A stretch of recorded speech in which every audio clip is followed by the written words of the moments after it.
हमारा देश भारत एक बहुत बड़े भौगोलिक विस्तार वाला देश है। यह उत्तर में हिमालय के ऊंचे शिखरों से घिरा हुआ है, दक्षिण में हिंद महासागर है, पूर्व में बंगाल की खाड़ी, पश्चिम में अरब सागर है। तो ये भारत का चौहद्दी है। यदि हम भारत के क्षेत्रफल की बात करें तो लगभग भारत 32.8 लाख वर्ग किलोमीटर तक के एरिया में फैला हुआ है।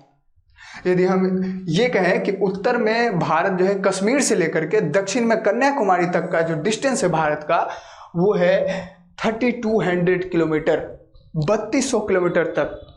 और यदि हम पश्चिम में गुजरात के कच्छ से लेकर के अरुणाचल प्रदेश तक का एरिया यदि हम बताएं, मतलब डिस्टेंस, एरिया नहीं, डिस्टेंस की यदि हम बात करें तो 2900 किलोमीटर, 2900 किलोमीटर तक का डिस्टेंस कवर करता है। तो आप देख सकते हैं कितना बड़ा एरिया है भारत का। इसीलिए हमने स्टार्टिंग में बोला कि एक बड़े भौगोलिक विस्तार वाला देश है हमारा देश इंडिया। तो आज का जो हमारा टॉपिक ही है आवर कंट्री इंडिया, हमारा देश भारत, ये आज का हमारा टॉपिक ही है। ठीक है। तो यदि एक चीज और आपको हम बता दें कि भारत में आप देख सकते हैं या फिर आपने सुना होगा या कभी महसूस भी किया होगा या फिर टीवी वगैरह में कई जगहों पर देखे होंगे या पेपर वगैरह न्यूज में किसी से सुनते होंगे, कई सारा चीजें क्या सुनते होंगे भाई। तो भारत के उत्तरी इलाका में आप देखिए तो हिमालय जैसे पर्वत है। यदि हम पश्चिमी इलाका में देखें तो भारत का महामरुस्थल है, मरुस्थलीय इलाका है। यदि हम बीच में देखें तो पठारीय सतह है जो कि एक समान नहीं है। यदि हम और नीचे जाते हैं तो वेस्टर्न घाट देखने को मिलता है, ईस्टर्न घाट देखने को मिलता है।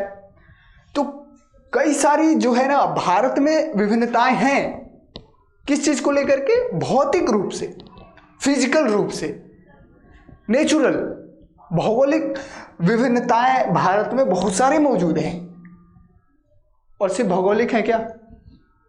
जलवायु में परिवर्तन है, जलवायु भी तो चेंजिंग है, वनस्पति चेंजिंग है, जीव जंतु में है, भाषा में है, संस्कृति में है, पहनावे ओढ़ावे में है, खान पान में है। तो आप समझ सकते हैं भारत में इतना ज्यादा विभिन्नताएं होते हुए भी भारत में हम एकता को पाते हैं, यूनिटी को पाते हैं। और इसकी वजह कई सारे लोग हैं, कई सारे राजनेताएं हैं, इतिहास में भी कई सारे ऐसे नाम हैं जो इस यूनिटी के हकदार हैं। सबसे पहले आप याद करके भारत को अखंड बनाने का काम किसने किया था? चंद्रगुप्त और चाणक्य जी मिलकर के, आचार्य चाणक्य के साथ। तो आप समझ सकते हैं इतिहास के भी कुछ सारे ऐसे लोग हैं जो इस पूरे भारत को एक देख करके, इस पूरे भारत को एक समझ करके काम किया। और आज हम उसी यूनिटी की बात करते हैं, उसी एकता की बात करते हैं। लेकिन आज के कुछ दौर में यदि वर्तमान में देखा जाए तो कुछ असामाजिक तत्व हैं जो भारत के इस यूनिटी को तोड़ना चाहते हैं। लेकिन क्या करें? ठीक है, जो होना होगा वो तो होगा, लेकिन पॉसिबल नहीं है। लोग सोचे तो सोचने दो। ठीक है, हम लोग बस यूनिटी में रहेंगे बस। ठीक है, चलो। तो आज का जो हमारा टॉपिक है उस टॉपिक के बारे में बात करते हैं। तो सबसे पहले आज का जो हमारा टॉपिक है आप देख ही सकते हैं, क्लास 6 का भूगोल है। ठीक है, जो बेसिक ही क्लास है। तो क्लास 6 भूगोल चैप्टर नंबर 7 एनसीईआरटी का है। यहाँ टॉपिक का नाम ही है हमारा देश भारत। ठीक है, आवर कंट्री इंडिया। आप इस टॉपिक को किसी भी प्रतियोगिता परीक्षाओं के लिए भी इम्पोर्टेंट मान सकते हैं, इम्पोर्टेंस इसको दे सकते हैं। ठीक है, क्योंकि ये महत्वपूर्ण टॉपिक है, ऐसा कुछ नहीं है। हालांकि सारा टॉपिक ही महत्वपूर्ण होता है, कहीं ना कहीं से तो आपको मिलेगा ही। और बेसिक नॉलेज तो होना ही चाहिए। देखो, हमको नहीं लगता कि यदि आप 6 क्लास में हो तब तो आप पढ़ो, कोई दिक्कत नहीं है भाई। लेकिन आप किसी भी क्लास के हो ना तो भी पढ़ो आप। ठीक है, क्योंकि आपको बेसिक जब जानकारी नहीं होगा तो फिर बड़ा जानकारी लेकर के क्या फायदा? बेसिक नॉलेज तो भी इकट्ठा होना चाहिए। चलिए, तो आज का हम लोग टॉपिक स्टार्ट करते हैं। चलिए, तो सबसे पहले हम ये स्टार्ट करेंगे कि भारत का स्थिति के बारे में बात करेंगे, इसके लोकेशन के बारे में बात करेंगे। ठीक है, देखिए, सबसे पहले भारत की स्थिति के बारे में बात करेंगे। अब लोकेशन कैसा? ठीक है, भारत का लोकेशन। तो लोकेशन, कैसा लोकेशन के बारे में बात करेंगे भाई, तो हम ये देखने की कोशिश करते हैं कि पूरे पृथ्वी पर भारत कहाँ पर है, और भारत है तो भारत को हम पूरे पृथ्वी में कैसे ढूंढ सकते हैं, उसका एग्जैक्ट लोकेशन कैसे पता करें। तो आप याद कीजिए, हम लोग सेकेंड क्लास शायद पढ़े थे लैटिट्यूड और लॉन्गिट्यूड का, अक्षांश और देशांतर रेखाएं के बारे में बात किया था।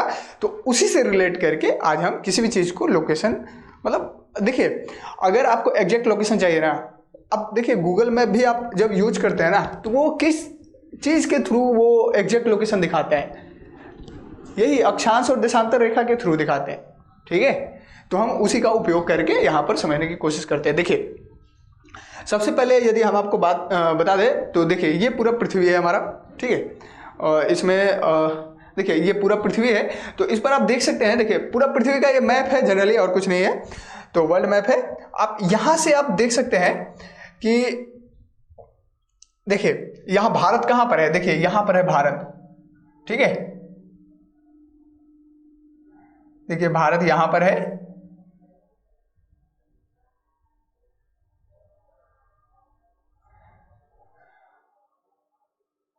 देखिए जो भी है भारत का अजीब सा नक्शा बन गया, कोई दिक्कत नहीं। तो देखिए भारत ये है, ठीक है। अब भारत का ये एग्जैक्ट लोकेशन हम लोग सर्च करेंगे, कैसे सर्च करेंगे भाई, तो देखो सबसे पहले पूरे पृथ्वी को दो भागों में डिवाइड किया हुआ है इक्वेटर से। देखो ये जो लाइन अभी हम खींचे ना, ये 0 डिग्री है, यहाँ आप देख सकते हो 0 डिग्री, यहाँ भी आप देख सकते हो, यहाँ लिखा हुआ है 0 डिग्री, ठीक है, यहाँ 0 डिग्री है ये। तो ये पूरे भारत को, पूरे पृथ्वी को सॉरी, दो भागों में, एक उत्तरी भाग एक दक्षिणी भाग में डिवाइड किया हुआ है, ठीक है। यानी कि भारत का ये उत्तरी इलाका है, ये दक्षिणी इलाका, क्लियर। अब देखो, अब 0 डिग्री से ऊपर बढ़ेगा 10, 15, 20, देखो यहाँ 20 डिग्री है, यहाँ 40 है, यहाँ 60 है, ऐसे बढ़ते बढ़ते कहाँ तक जाएगा, 90 डिग्री तक जाता है, जो कि ऊपरी हिस्सा में है, ठीक है। तो ये चीज़ समझ लो, 90 डिग्री इधर भी जाता है। आप यदि इसमें नहीं समझ पा रहे हो तो आप कृपया सेकेंड क्लास जरूर देख ले इस टॉपिक का, क्लास 6 जियोग्राफी का, उसमें मतलब प्लेलिस्ट बना हुआ है इसी चैनल पर, आप जा करके देख सकते हो। सेकेंड क्लास जरूर देखना, ये सारा चीज़ समझ में आ जाएगा, हमको बताने की जरूरत ही नहीं है, ठीक है। तो बस इतना समझो, भारत का जो सबसे निचला हिस्सा है, यहाँ पर अंडमान निकोबार भी है, तो भारत का जो सबसे निचला हिस्सा है वो है 8 डिग्री 4 मिनट उत्तरी गोलार्ध में, नॉर्थ हेमिस्फीयर में, उत्तर साइड में है ना। चलो, तो ये तो उत्तरी गोलार्ध हो गया भाई। ये कहाँ तक है, 37 डिग्री 6 मिनट तक लास्ट पीक है। दूसरा, अब यहां से हम एक बीचों बीच लाइन ड्रॉ करते हैं, देखो यहां पर बड़ा एक लाइन ड्रॉ कर दिया भाई यहाँ पर, ठीक है। अब ये क्या कर दिया, अब इसको बांट दिया पूर्वी गोलार्ध ईस्ट में, ये पश्चिमी गोलार्ध हो गया वेस्ट में, ठीक है। तो भारत कहाँ पर एग्जैक्ट, देखो भारत कहाँ पर है, उत्तरी गोलार्ध में है और पूर्वी गोलार्ध में है, समझ आ गया। भारत कहाँ पर है, उत्तरी और पूर्वी गोलार्ध में है। तो पूरा साइड में स्टार्ट कहाँ से होता है, देखो यहाँ 0 है, यहाँ 0 डिग्री, फिर 1 2 3 4 5 6 ऐसे करते करते 180 डिग्री तक जाता है, पीछे की ओर जाएगा इसका, ठीक है। इधर से भी 1 2 3 4 करते करते 180 डिग्री तक जाएगा पीछे की ओर। ये सारा चीज़ हमने बता रखा है क्लास 2, आप जाकर के कृपया देख ले अगर इसको समझना है तो। अगर आप पहले से जानते हो तो फिर आगे बढ़ते हैं हम लोग, ठीक है। चलो, तो ये भारत देखो अब कहाँ तक है, 0 डिग्री से ऐसे 180 गया ना, तो भारत का जो सबसे ये वाला पॉइंट है ये 68 डिग्री 7 मिनट पर स्टार्ट होता है भारत का ये लाइन, और भारत का सबसे लास्ट पॉइंट कहाँ पर आता है, 97 डिग्री 25 मिनट पर खत्म हो जाता है। तो भारत का ये एग्जैक्ट लोकेशन है। अब इसको जो है हम लोग आगे समझते हैं इस वाले टॉपिक पर। देखो यहाँ पर आपको हम बता देते हैं, भारत जो है देखो, मान लो कि भारत देखो ये अंडमान निकोबार द्वीप है, ठीक है ना। तो मान लो यहाँ तक लास्ट पॉइंट है अंडमान निकोबार का, तो यहाँ पर हम लोग लिख ही लेते हैं कुछ। देखो ये है पॉइंट जो भारत का, ये पॉइंट हम लिख लेते हैं, ये है 8 डिग्री 4 मिनट नॉर्थ हेमिस्फीयर, ठीक है। 8 डिग्री 4 मिनट नॉर्थ हेमिस्फीयर में स्टार्ट होता है और कहाँ तक जा रहा है भाई, तो ये लास्ट पॉइंट आप हम बना लेते हैं यहाँ पर, ये है कितना, 37 डिग्री 6 मिनट नॉर्थ हेमिस्फीयर तक, ठीक है। तो देखो भाई ये 8 डिग्री से लेकर के 37 डिग्री तक भारत का ये उत्तरी विस्तार है, उत्तरी गोलार्ध में, आप ऐसे समझ लो। अब हम पूर्वी गोलार्ध में विस्तार इसको देखते हैं, तो ये ऐसे बनाते हैं, ठीक है। इसमें दूसरा पेन यूज कर ले क्या, चलो देखो भाई, तो ये पूर्वी ये हम बना लेते हैं,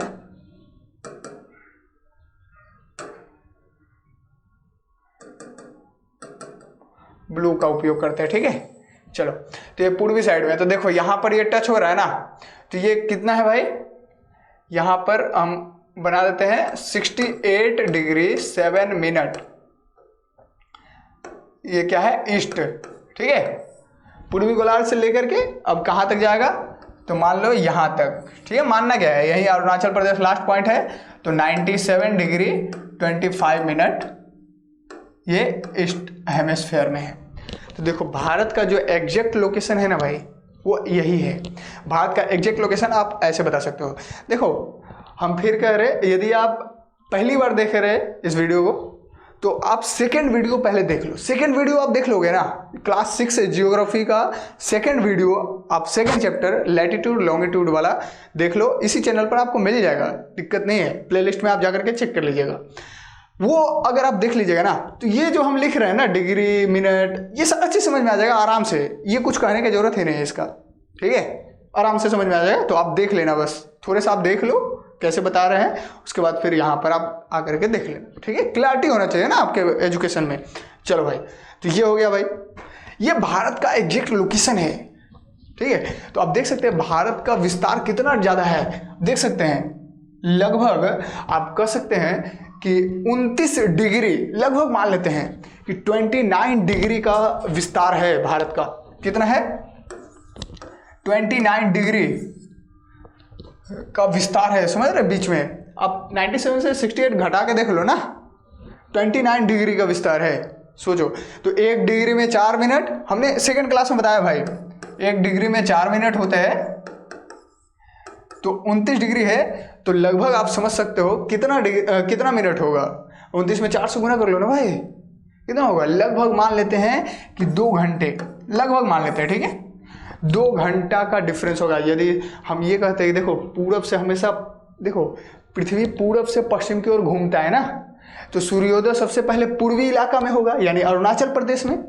तो अरुणाचल प्रदेश में जब मान लो 6 बजे सूर्योदय हुआ, तो यहाँ गुजरात के सबसे पीक पॉइंट पर, सबसे लास्ट पॉइंट पर क्या होगा, 8 बजे, 2 घंटे के बाद सूर्योदय होगा। लेकिन फिर भी टाइम यहाँ अगर 6 बजा है तो यहाँ भी 6 बजेगा, यहाँ 8 बजा है तो यहाँ भी 8 बजेगा, टाइम सेम है। क्यों, क्योंकि भारत का एक स्टैंडर्ड टाइम है, एक मानक समय है, जिसको ये भारत को बीचों बीच कट करता है, और ये बनाया गया है 82.5 डिग्री पर, 82.5 डिग्री पर बनाया गया है ये मानक टाइम, ठीक है। ये मानक समय है भाई,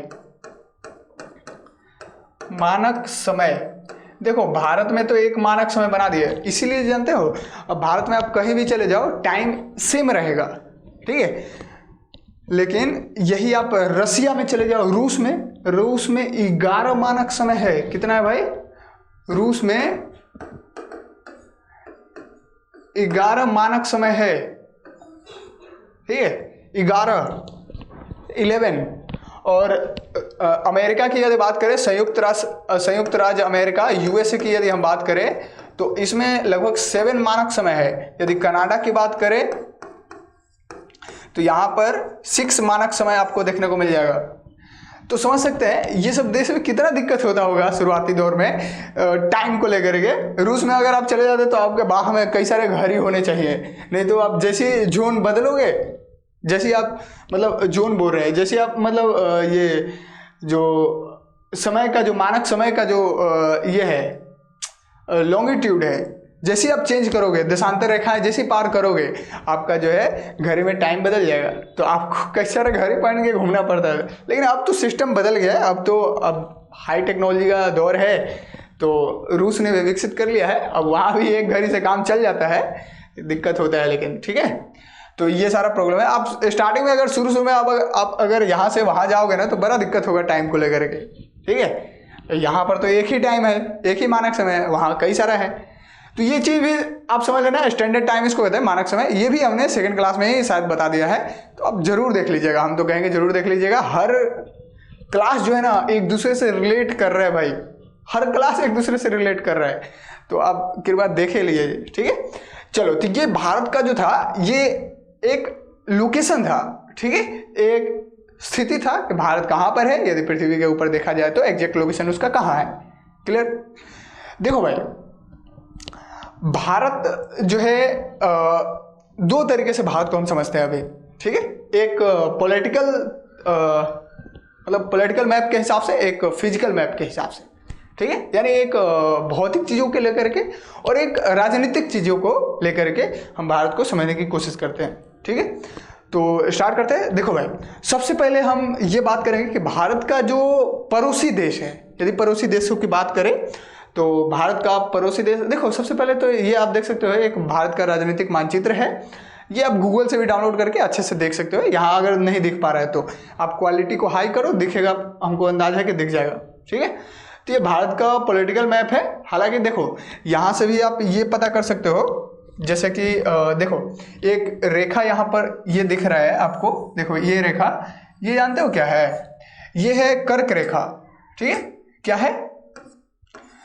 कर्क रेखा। ये भी हमने बताया था उसी क्लास में, तो आप जो है ना उस क्लास को जरूर देख लीजिएगा, ठीक है। कर्क रेखा है तो आपको उस क्लास को जरूर देख लीजिएगा भाई। हम तो यही बोले, अब क्या बोले, ठीक है। तो ये कर्क रेखा है, ट्रॉपिक ऑफ कैंसर है, जो 23.5 डिग्री पर है। ये कितना है? 23.5 डिग्री नॉर्थ हेमिस्फीयर में है, ठीक है, उत्तरी गोलार्ध में, जो भारत को लगभग बीचों बीच से काट रहा है, ठीक है, लगभग बीचों बीच से काट रहा है, आप देख सकते हैं, ठीक है। चलो भाई, तो ये तो पॉलिटिकल मैप है, ठीक है। तो आप पॉलिटिकल मैप के हिसाब से भी देख सकते हो। आप यहाँ भी देख सकते हो कि ये जो सबसे लास्ट पॉइंट था ये कितना है। यहाँ भी आप देख सकते हो भाई कि ये सबसे लास्ट पॉइंट इधर से पश्चिम साइड से ये 68 डिग्री 7 मिनट, और ये 97 डिग्री, यहाँ पर 97 डिग्री 25 मिनट, और यहाँ 8 डिग्री, सॉरी यहाँ है लास्ट पॉइंट, देखो 8 डिग्री 4 मिनट, और यहाँ 37 डिग्री 6 मिनट, यही चारों में कवर है, ठीक है। तो ये भी आप देख सकते हो। चलो, सबसे पहले हम बात करते हैं कि भारत के जो पड़ोसी देश हैं उसके बारे में थोड़ा सा समझते हैं। देखो, भारत के स्थल खंड जो है, यानी कि जो स्थल खंड में है ना, जमीन से जुड़ा हुआ, ठीक है। तो जमीन से जुड़ा हुआ जो पड़ोसी देश है भारत के, वो 7 हैं। कितना है? 7 है। तो 7 देश हैं जो जमीन से जुड़े हुए हैं। कौन कौन है भाई? तो आप देख सकते हो, सबसे बगल में तो पाकिस्तान है, दूसरा अफगानिस्तान है जो यहाँ से अटैच है, ठीक है, तीसरा चाइना है, ठीक है। पहले तिब्बत भी था, लेकिन तिब्बत अभी चाइना का मतलब हिस्सा में चला गया है, तो चाइना भी आप देख सकते हो कितना है। फिर नेपाल है, भूटान है, बांग्लादेश है, म्यांमार है। तो ये 7 देश हैं जो भारत के स्थल खंड से जुड़े हुए पड़ोसी देश हैं। क्लियर? यहाँ भी आप देख सकते हो, ये श्रीलंका जो भारत और पाकिस्तान से ये एक जल संधि के द्वारा अलग हुए हैं। जल संधि, ये भी बात हमने किया है। आप अगर सारा क्लास यदि आप देख रहे हैं तो आपको जल संधि पता ही होगा, इसको अंग्रेजी में स्ट्रेट कहते हैं। तो ये जल संधि का नाम है पाक स्ट्रेट। क्या नाम है? पाक जल संधि, पाक स्ट्रेट इसको कहते हैं, जो भारत और श्रीलंका को अलग करते हैं। क्लियर? यहाँ पर इसके पड़ोसी देश एक और है जिसका नाम है मालदीव। तो ये आप देख सकते हैं, ये मालदीव है, ठीक है। ये द्वीपीय महादेश है, कई सारे इसमें द्वीप हैं। तो ये मालदीव आपको यहाँ पर देखने को मिल जाएगा। क्लियर है? चलो भाई, ये तो भारत के पड़ोसी देश हो गए। आगे हम समझते हैं, आगे बढ़ते जाते हैं। ये भारत का जो है ना पॉलिटिकल मैप, आप यहाँ से डिटेल में बात कर सकते हैं इसके ऊपर हम लोग।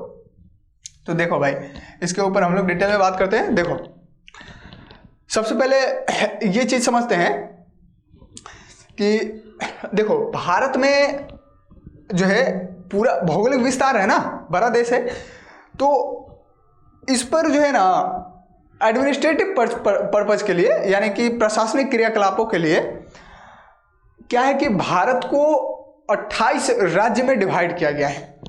ठीक है, किस लिए? एडमिनिस्ट्रेटिव पर्पज के लिए, प्रशासनिक क्रियाकलाप के लिए। तो यहां पर हम लिख देते हैं भाई, ठीक है। देखो यहां पर लिख देते हैं, किस लिए? प्रशासनिक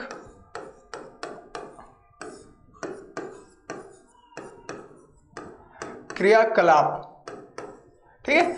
यानी कि एडमिनिस्ट्रेटिव पर्पज के लिए क्या किया गया है कि भारत को एक बड़े जो विस्तार वाला, भौगोलिक विस्तार वाला जो देश है भारत, उसको 28 राज्य में डिवाइड कर दिया गया है। कितना?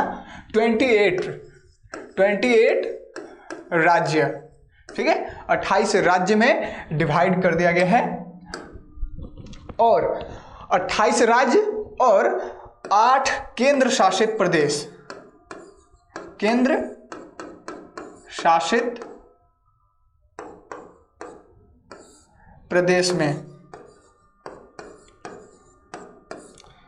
केंद्र शासित प्रदेश में 8 केंद्र शासित प्रदेश और 28 राज्य, 28 स्टेट हैं और 8 यूनियन टेरिटोरीज में डिवाइड कर दिया गया है। क्लियर है? चलो भाई, तो यूनियन टेरिटरीज और स्टेट आप यहां पर देख सकते हो। अब देखो, आप देखो, ये लद्दाख हो गया, जम्मू कश्मीर हो गया, ये यूनियन टेरिटरीज है, यूनियन टेरिटोरीज है। फिर यहाँ पर आप देखो दमन, ठीक है, दादरा नगर हवेली, दमन और दीव, ये हो गया यूनियन टेरिटोरी, 2 हो गया। देखो उसके बाद न्यू दिल्ली, ठीक है, 3 हो गया।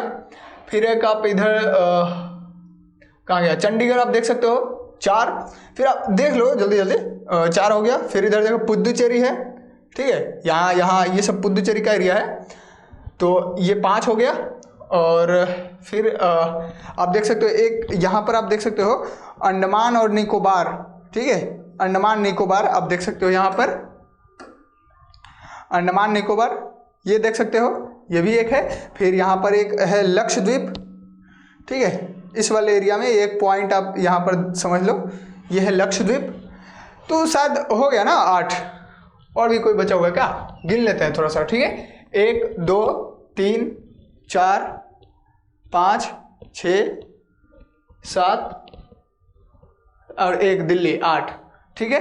तो 8 लगभग 8 जो है यूनियन टेरिटोरीज है, क्लियर, जो केंद्र के द्वारा, सेंटर के द्वारा शासन किया जाता है उस पर, ठीक है। किसी राज्य का मुख्यमंत्री वगैरह ये सब वहाँ नहीं बनाया जाता है, होता भी है दिल्ली का, जैसे आप देख सकते हो कि है, तो लेकिन उसमें कंट्रोल ज़्यादातर सेंटर का होता है, ठीक है। इसी के लिए यूनियन टेरिटोरीज बनाया गया है।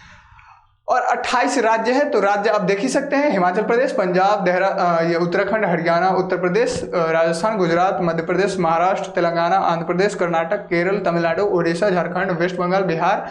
फिर यहाँ पर आप देख सकते हो कहाँ गया, असम, अरुणाचल प्रदेश, नागालैंड, मणिपुर, त्रिपुरा, मिजोरम, ये सब आप देख सकते हो, ठीक है।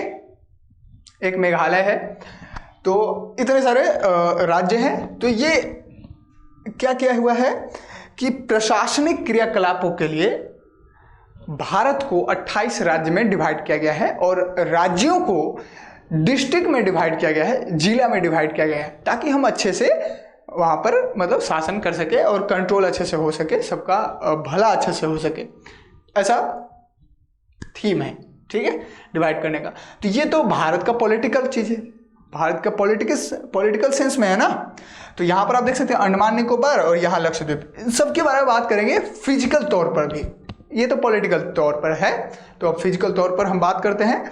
चलो भाई, तो फिजिकल तौर पर बात करते हैं। नेक्स्ट ये देखो, अब भारत का फिजिकल मैप के थ्रू हम लोग फिजिकल चीज़ों के बारे में बात करते हैं। देखिए, तो भारत का जो भौतिक मानचित्र है वो यहाँ पर आप देख सकते हो, ठीक है। देखो अब भौतिक मानचित्र में क्या नज़र आ रहा है, अब ध्यान से देखो, यहाँ पर कुछ कुछ चीज़ें लिखना होगा जो आपको हम मतलब यहाँ पर लिख देंगे। देखो भाई, देखो सबसे पहले ऊपरी हिस्सा में आप देख सकते हो, तो भारत सबसे ऊपरी हिस्सा में क्या है, हिमालय में है, ठीक है। हिमालय को हम 3 भागों में डिवाइड करके समझते हैं, ठीक है। कौन कौन? तो देखो भाई, सबसे पहले हिमालय को हम 3 भागों में डिवाइड करेंगे, हिमालय, ठीक है। हिमालय 3 भाग में डिवाइड किया हुआ है। एक पहला जो हिमालय है उसको कहते हैं वृहत हिमालय, आप कह सकते हैं वृहत या हिमाद्री, ठीक है, हिमाद्री। तो वृहत हिमालय बोलो या हिमाद्री हिमालय बोलो, ये दोनों बोल सकते हैं। ये किसको बोलते हैं? जो हिमालय के सबसे उत्तरी भाग है, सबसे ऊपर वाला जो भाग है ना, उसको बृहत हिमालय या फिर ग्रेट हिमालय या हिमाद्री हिमालय ऐसे भी कहते हैं। ठीक है, तो ये 3 नाम है जो सबसे ऊपरी हिस्सा होता है हिमालय का। इसी में दुनिया का सबसे ऊंचा चोटी इसी में है, जैसे कि माउंट एवरेस्ट, दुनिया का सबसे ऊंचा चोटी इसी में है, बृहत हिमालय में। क्लियर है? दूसरा जो हिमालय का पार्ट है सॉरी, दूसरा जो हिमालय का पार्ट है वो है हिमाचल। इसको हिमाचल कहते हैं या फिर आप इसको मध्य हिमालय भी कहते हैं। ठीक है, मध्य हिमालय या मिडिल हिमालय ये भी बोल सकते हैं, अंग्रेजी में भी हिमाचल ही कहते हैं उसको। ठीक है, तो ये कब है? ये बीच में है। ठीक है, उत्तरी हिमालय और निचली हिमालय इसके बीचों बीच में पड़ता है, उसको कहते हैं हिमाचल या मध्य हिमालय। ठीक है, यहाँ पर कई सारे जो है ना पर्यटक स्थान भी बनाए गए हैं, या रमणीय स्थल है, आप समझ सकते हो ऐसे करके। और तीसरा जो पॉइंट है, तीसरा जो हिमालय है वो यहाँ पर लिख देते हैं। तीसरा हिमालय इसको कहते हैं शिवालिक। ठीक है, शिवालिक हिमालय। देखो भाई, तीसरा कौन सा हिमालय है? शिवालिक हिमालय। शिवालिक हिमालय में क्या होता है? ये हिमालय के सबसे दक्षिणी हिस्सा में है, हिमालय के सबसे दक्षिणी हिस्सा और भारत के जो उत्तरी मैदान है उसके उत्तरी हिस्सा में। अब ये थोड़ा कंफ्यूजन कर देगा, इसलिए आप बस 3 बातें ध्यान में रखो। देखो, ये हिमालय है, हिमालय का सबसे ऊपरी हिस्सा बृहत हिमालय, बीच वाला हिस्सा हिमाचल और सबसे निचली हिस्सा जो है वो है शिवालिक। ये 3 भाग में डिवाइड किया हुआ है पूरे हिमालय को, ताकि हम अच्छे से समझ पाए। क्लियर है? चलो, ये तो हिमालय की बात हुआ। अब हिमालय से जब हम नीचे उतरते हैं तो मान लो इस वाले इलाके में देखते हैं तो भारतीय महामरुस्थल हमको देखने को मिलता है। क्या देखने को मिलता है? भारतीय महामरुस्थल, यानी कि ग्रेट डिजर्ट मिलता है देखने को। अब ये कैसा होता है? देखो, ये तो एक तो ये गर्म होता है, शुष्क होता है, सूखा होता है, ड्राई होता है, और गर्म होता है, पूरा हॉट होता है, और रेतीला स्थल है, यानी कि सैंडी है। ठीक है, रेतीला स्थल है, और यहाँ पर वनस्पति आपको बहुत ही कम देखने को मिलेगा। तो भारत में ये भी एक विभिन्नताएं हैं, ये भी एक भिन्नताएं हैं ना भारत का, तो ये है। फिर यदि आप ये भारत के इस वाले भाग में देखो, आप इस वाले इलाके में, बीच वाले इलाके में, तो आपको देखने को मिलेगा भारत का पठारीय सतह, पठार वगैरह देखने को मिलेगा, जैसे दक्कन का प्लेट्यू मिले, सॉरी हाँ ठीक है, दक्कन का प्लेट्यू मिलेगा, दक्कन प्लेट्यू। तो पठार को अंग्रेजी में प्लेट्यू कहते हैं और कुछ नहीं है। तो दक्कन का पठार आपको देखने को मिलेगा। वैसे ये इलाका जो है ना पठारी इलाका है, यहाँ एक समान सतह नहीं है, समतल भूमि नहीं है। ठीक है, तो ये चीजें आपको देखने को मिलेगा। फिर आप यहाँ पर देख सकते हैं ये वाला जितना भी आपको इलाका दिख रहा है ना, ये सब क्या है? भारत का उत्तरी मैदान है। क्या है? फील्ड है, जो जहाँ पर समतल भूमि है, सपाट भूमि है। इसलिए आप देखिएगा भारत का सबसे ज्यादा जनसंख्या इसी वाले इलाके में निवास करता है, क्योंकि यहाँ पर जो है एक तो गंगा नदी है, यमुना नदी है, गंगा ब्रह्मपुत्रा नदी यहाँ पर आप देख सकते हो। तो गंगा और ब्रह्मपुत्रा नदी और उसके सहायक नदी, इस सब के द्वारा जो है ना जलोढ़ निक्षेप लाए जाते हैं। जलोढ़ निक्षेप समझ रहे हैं? एलुवियल की बात करते हैं, एलुवियल डिपॉजिट की बात कर रहे हैं, जलोढ़ निक्षेप इसको कहते हैं, जलोढ़ निक्षेप। ठीक है, एलुवियल डिपॉजिट की बात कर रहे हैं। ये क्या होता है? हमने बताया था अपर्दन के क्लास में, पिछले शायद क्लास में बताया था कि जो भी नदी होती है वो जब पहाड़ों से उतरती है तो कई सारे चीज़ों को ना टुकड़ा कर देती है, और उस टुकड़े को लेकर के आती है और अपने बेसिन में जो है ना स्थापित करते हुए आगे बढ़ जाती है। तो ये तो निक्षेपण का काम हुआ ना। निक्षेप का मतलब क्या होता है? कोई चीज़ टूट कर आ रहा है और यहाँ पर स्थापित हो गया, उसको निक्षेपण कहते हैं। तो जलोढ़ निक्षेप क्या होता है? तो जलोढ़ एक मिट्टी का पतला मिट्टी होता है, और उसी मिट्टी को ले आकर के नदी जो है अपने बेसिन में स्थापित कर देते हैं, इसी को कहते हैं जलोढ़ निक्षेप। ठीक है, अब ये जलोढ़ निक्षेप काफ़ी उपजाऊ होता है, बहुत ज़्यादा उपजाऊ होता है। और ये मिट्टी जो है, एक जलोढ़ मिट्टी का नाम आपने सुना होगा शायद, नहीं तो आप मिट्टी के क्लास में जरूर अब पढ़ेंगे, आगे हम लोग शायद बात करेंगे इस पर। तो जलोढ़ मिट्टी जो है बहुत ज़्यादा उपजाऊ होता है और इस इलाके में कई सारे नदियां हैं और कई सारे जो है ना जलोढ़ निक्षेप का निर्माण होता है, इसलिए यहाँ पर खेती वगैरह भी बहुत ज़्यादा होता है क्योंकि उपजाऊ भूमि होता है।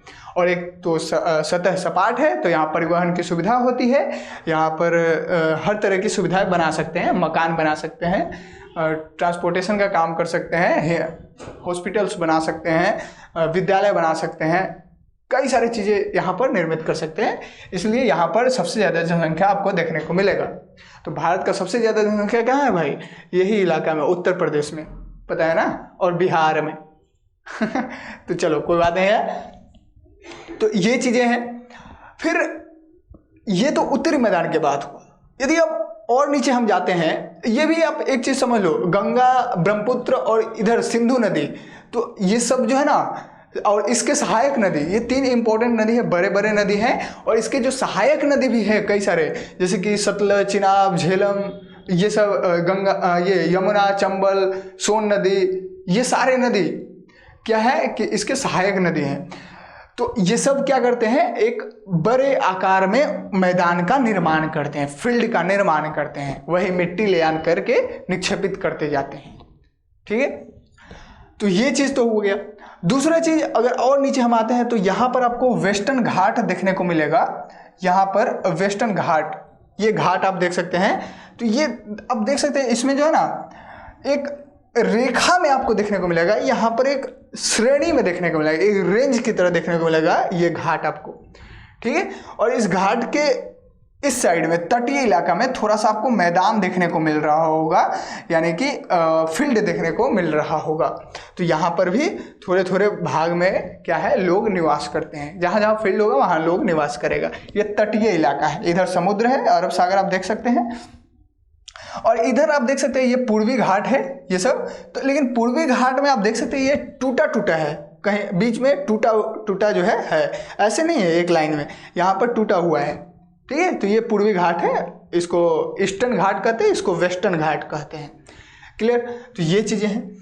फिर यहाँ पर आप देख सकते हैं, देखिए इस मैप को पूरा अच्छे से एनालाइज करना है हम लोगों को, ताकि हम अच्छे से जान पाए इस मैप के बारे में। ठीक है, मतलब भारत के बारे में। तो ये तो ईस्टर्न घाट में आप देख सकते हैं, यहाँ भी देखो ईस्टर्न घाट के इस साइड वाले इलाके में जो है इस तरीके का कलर, देखो ऐसा कलर अगर दिख रहा है तो यहाँ देखो मैदानी प्रदेश लिखा हुआ है, यहाँ पर फील्ड है। ऐसा कलर जहाँ भी आपको देखने को मिल रहा है वो सब क्या है, फील्ड है। क्या है वो सब? फील्ड है। और ये जो पीला कलर आपको देखने को मिल रहा है, ये सब पठारीय प्रदेश है, पठारी इलाका है ये सब। ठीक है, पठारी इलाका है ये सब, जितना भी पीला आपको देखने को मिल रहा है।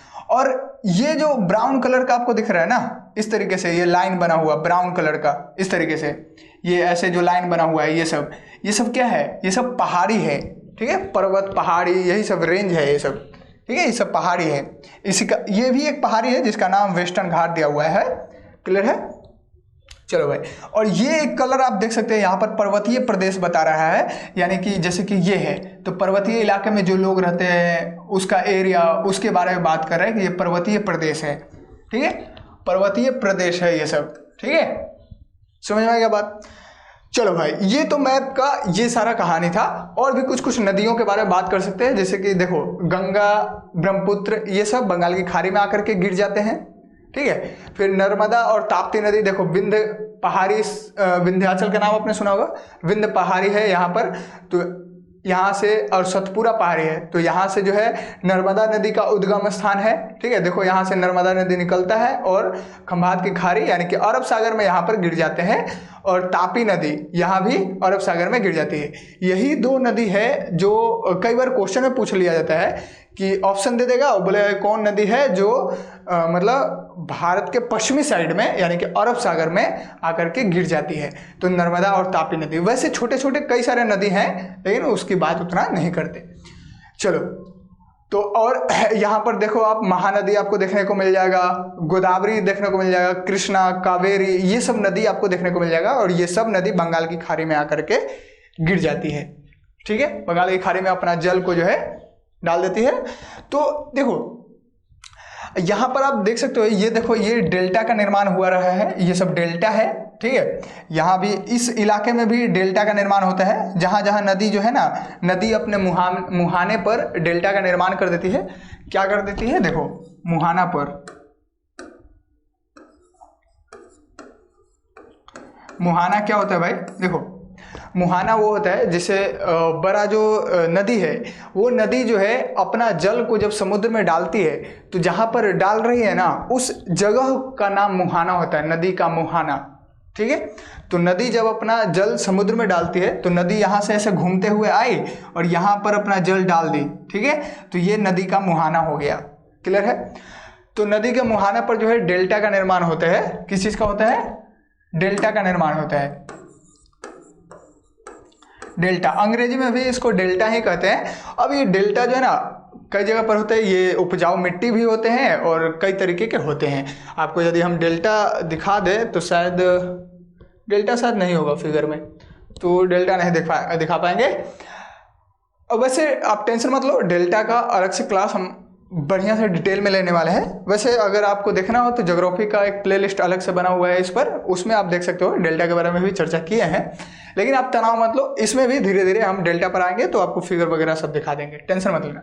तो डेल्टा जनरली देखो क्या होता है। आप देखो एक चीज आता है, एक्सपेरिमेंट कर देंगे। एक गिलास में पानी लेना थोड़ा सा, और मिट्टी पर, ठीक है ना, मिट्टी पर उस पानी को तेजी से ऐसे गिरा देना, ऐसे ज्यादा तेजी नहीं, नॉर्मल ऐसे जो है ना, पानी को ऐसे फेंकना मिट्टी पर। तो जैसे पानी को फेंकोगे ना, तो कुछ पानी तो ऐसे स्पीड में ऐसे एकदम चला जाएगा। ठीक है, पानी ऐसे स्पीड में जाएगा, फिर आगे जा करके जो है ना ऐसे ऐसे बनता जाएगा पानी जो है,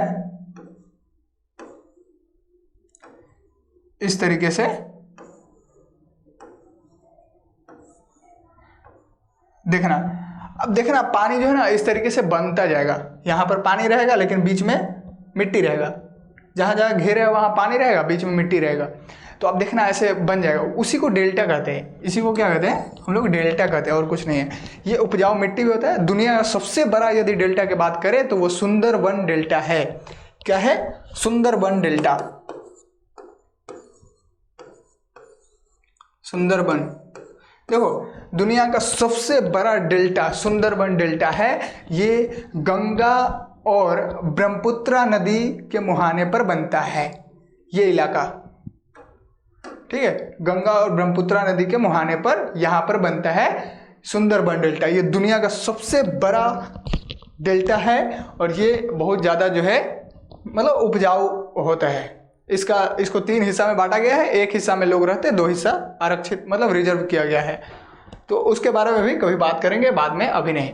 ठीक है, तो और भी इस मैप में आप देख सकते हैं बहुत सारा चीज है इसमें। तो ये फिजिकल मैप था। ये तो भारत के एरिया जो सटा हुआ है उसकी बात कर रहे हैं। भारत में 2 चीजें और हैं। क्या है, द्वीप समूह।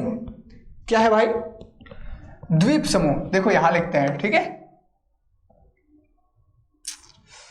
किधर, एक काम करते हैं, पहले ऐसे ही बता देते हैं आपको, ठीक है, उसके बाद लिखेंगे। ठीक है, देखो द्वीप समूह, ये है एक लक्षद्वीप।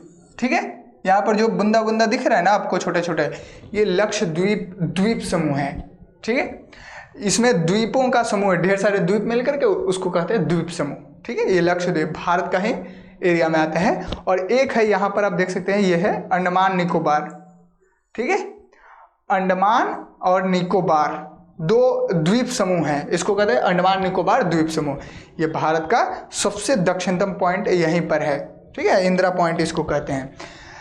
तो देखो भाई, कई बार क्वेश्चन में आता है कि भारत का सबसे दक्षिणतम पॉइंट कौन सा है, तो उसका नाम है इंदिरा पॉइंट। ये निकोबार द्वीप पर है। ठीक है, तो ये निकोबार द्वीप समूह है। अब इस सब का जो है ना आपको हम थोड़ा सा देखो, लक्षद्वीप एक प्रवाल द्वीप है। क्या होता है वो चीज़ें हम बताते हैं आगे आपको, पहले आप इतना समझो। देखो ये है लक्षद्वीप। ठीक है, ये एक लक्षद्वीप का एक फिगर आपको हम दिखाना चाह रहे थे, तो आप यहाँ पर ये देख सकते हो।